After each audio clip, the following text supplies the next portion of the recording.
I wanted to thank you for creating a show that both my husband and I are in the same room watching together, which is like, it's the only show.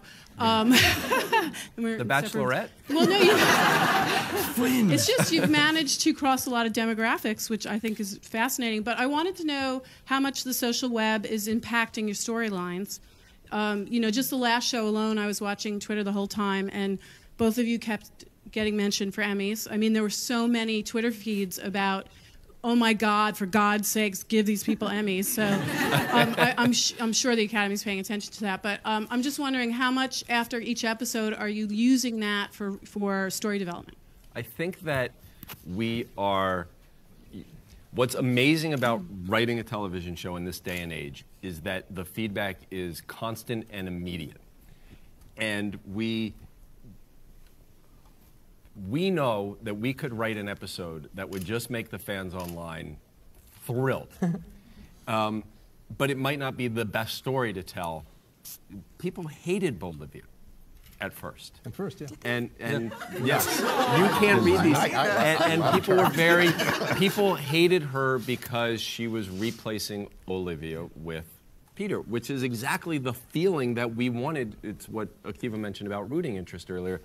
We wanted to create that frustration so that by the time the payoff came around, it would be really well earned. The point being that we're constantly aware. The questions people are asking, we're really interested in because we want to make sure we're answering those questions. We want to make sure that the questions that we want the audience to be asking are being asked. So we sort of use it as a feedback loop to tell us whether we're doing our jobs well. And there are times when we're not, and so we adjust but at the same time, we try to have a healthy relationship to it so that we're not overly influenced by immediate gratification or trying to gratify the audience too quickly. We listen, but we have a direction, and I think now what we've all found is that, they're with us, the fans are with us, and I heard a lot of, I'm just a new tweeter, so I'm starting to kind of get the hang of it, and we go on and we tweet and we find out all complaints and the praise and all the things, and we learn a lot, but somebody said, it started a little bit of a thread, and somebody said something that was really sort of important, that we trust them. I hate what they did tonight, but we trust them. And that's all we can ask. That because there's always a plan. That was me. I didn't know you were, Sugar Pie 881. 882. Yeah. You didn't know that? No. This is my first tweet with him. That's gratifying, isn't it? Because, everybody's with us, and they feel like, okay, we know you guys have a plan. You're not going to hurt us.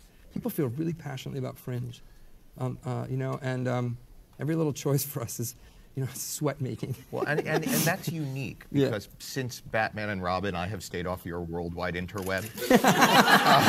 It's a scary place. Whatever you call it. Interweb.